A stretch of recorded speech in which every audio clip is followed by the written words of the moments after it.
வருடமும் ஏப்ரல் மாதம் வந்தாலே இந்தியாவில் கோடிக்கணக்கான பெற்றோர்கள் ஒரே கவலையில் மூழ்கி விடுகிறார்கள். பிள்ளைகளுக்கு யூனிஃபார்ம் வாங்கணும், எவ்வளவு செலவாகுமோ என்று. ஆனால் உங்களுக்கு ஒரு கேள்வி, ரூபாய் 300க்கு தயாரிக்கப்படும் ஒரு யூனிஃபார்ம் எப்படி 2000 ரூபாய்க்கு விற்பனையாகுது? இது சாதாரண விஷயம் இல்ல, ஒரு பெரிய ரகசிய வியாபாரம் நடந்துட்டு இருக்கு. முதலில் என்ன நடக்குதுன்னு தெரியுமா உங்களுக்கு? ஒவ்வொரு வருடமும் பள்ளிகள் யூனிஃபார்மில் சின்ன சின்ன மாற்றங்களை செய்யறாங்க.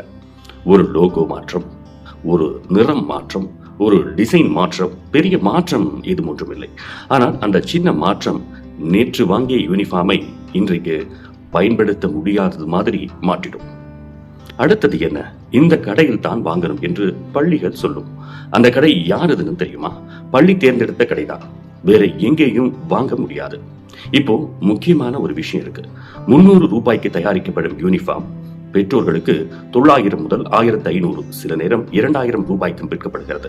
அதுல யாருக்கு எவ்வளவு லாபம்? உற்பத்தியாளர் 10%, விற்பனையாளர் 10%. ஆனா மீதமுள்ள 60% லாபம் யாருக்கு தெரியுமா?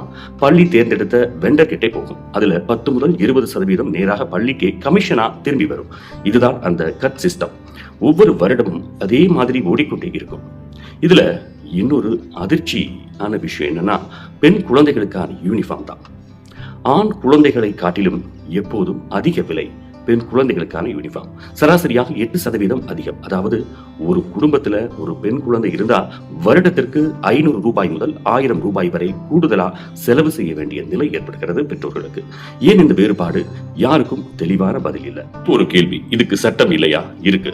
டெல்லி, உத்தரப்பிரதேசம், மத்திய பிரதேசம் எல்லா இடங்களிலும் விதிகள் இருக்கு. 3 வருடம் 5 வருடம் யூனிஃபார்ம் மாற்றக்கூடாது என்று.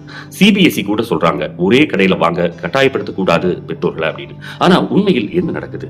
இந்த விதிகளை யாரும் பின்பற்றதே இல்லை. ஏன் தெரியுமா? லாபம் ரொம்ப பெருசு. இங்கிலாந்துல ஒரு குழந்தைக்கு வருடத்திற்கு 9800 ரூபாய் தான் யூனிஃபார்ம் செலவு. ஆனா இந்தியாவில் 15000 ரூபாய் வரை செலவாகுது. தரம் காரணமா? இல்ல, இந்த கட் சிஸ்டம் தான் காரணம். ஆனா இப்போ கொஞ்சம் மாற்றம் ஆரம்பமாகுது. சில அரசுகள் நடவடிக்கை எடுக்க ஆரம்பிச்சிருக்காங்க, பெற்றோர்களுக்கும் உரிமை கொடுக்க ஆரம்பிச்சிருக்காங்க. ஆனா உண்மையான மாற்றம் வரணும்னா பெற்றோர்கள் ஒன்றாக குரல் கொடுக்கணும்.